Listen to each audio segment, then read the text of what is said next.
Le grand direct des médias. Le fait média du jour, c'est ce rapport du Conseil supérieur de l'audiovisuel sur l'action de Rémi Flumelin à la tête de France Télévisions. Un rapport qui a été rendu public hier soir, très tard. Dans ce bilan, quelques bons points, mais aussi beaucoup de critiques à l'égard de la direction de France Télévisions. Jérôme Yovanichenko, bonjour. Bonjour Jean-Marc. Vous êtes plongé dans ce rapport. Alors, que dit-il de façon claire ? Eh bien, il n'est pas tendre. Dans le bilan quadriennal des résultats de la société France Télévisions, c'est l'appellation exacte de ce rapport, qui est en effet plus exactement le bilan des années Flumelin à la tête du groupe France Télé. Le CSA est très critique. Sur 130 pages, il met en perspective l'action du président du groupe public par rapport au cahier des charges et aux objectifs fixés à France Télévisions. Je vous épargne la lecture de ces 130 pages, je n'aurai pas assez de cette chronique. En revanche, voici les grandes lignes de ce qui ressemble un peu à un bulletin de notes. Et on ne peut pas dire que ce bulletin de notes soit excellent. Dans le détail, beaucoup de points négatifs sont mis en avant. Selon le CSA, certains programmes ne permettent pas aux chaînes du groupe France Télévisions de se différencier de l'offre des chaînes privées. Le CSA pointe aussi une nécessité d'innovation et de renouvellement dans le domaine des fictions et déplore des programmes culturels diffusés à des horaires beaucoup trop tardifs. Et puis, plus en détail encore, il adresse quelques cartons rouges sur les lignes éditoriales des chaînes.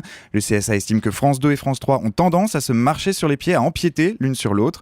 Il ajoute que des évolutions sont nécessaires et indispensables même pour assurer l'avenir de France O et de France 4 et déplore un certain immobilisme dans l'organisation des antennes régionales de France 3. Bref, le chantier semble encore bien vaste à France Télé. Oui, et on se souvient qu'il y avait eu une fuite déjà de ce rapport il y a quelques mois. Là, c'est un rapport officiel qui est un peu édulcoré, on va dire, par rapport à la version qui avait fuité début novembre. C'est vrai, vous vous en souvenez, une version de travail, un brouillon de ce rapport avait été publié dans la presse, un texte au vitriol qui dressait un bilan beaucoup plus acide encore de la présidence de Rémi Flumelin. Les mots étaient très durs, manque d'audace, une concurrence stérile entre France 2 et France 3. Ce texte avait d'ailleurs provoqué la colère de Rémi Flumelin qui avait pris sa plume et adressé une lettre aux salariés du groupe France Télé pour dénoncer une méconnaissance du secteur et des affirmations caricaturales.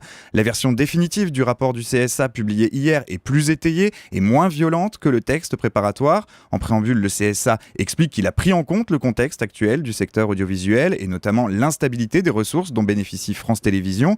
Il salue notamment le maintien des audiences du groupe face à une concurrence accrue ou encore la qualité de l'offre en termes d'information et de magazines d'investigation. Mais si le rapport du CSA est beaucoup plus mesuré sur la forme, les critiques sont elles exactement les mêmes sur le fond. Alors quel impact aura ce rapport sur la présidence de France Télé ? Eh bien, nul doute qu'il va provoquer quelques réactions. On les attend avec une certaine impatience, peut-être dans la journée. Mais surtout, ce rapport marque le coup d'envoi d'une course d'endurance qui devrait durer plusieurs mois.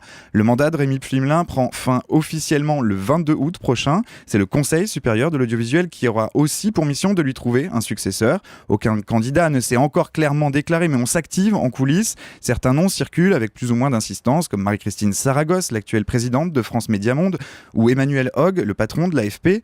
Alors, sur la forme, sous la forme d'un bilan de l'action de Rémi Flumelin, eh bien, le CSA adresse aujourd'hui surtout une feuille de route à celui qui prendra sa succession. Oui, ce qui est étonnant, c'est que le CSA fait ça au bout de 4 ans. Alors, le président est là pour 5 ans.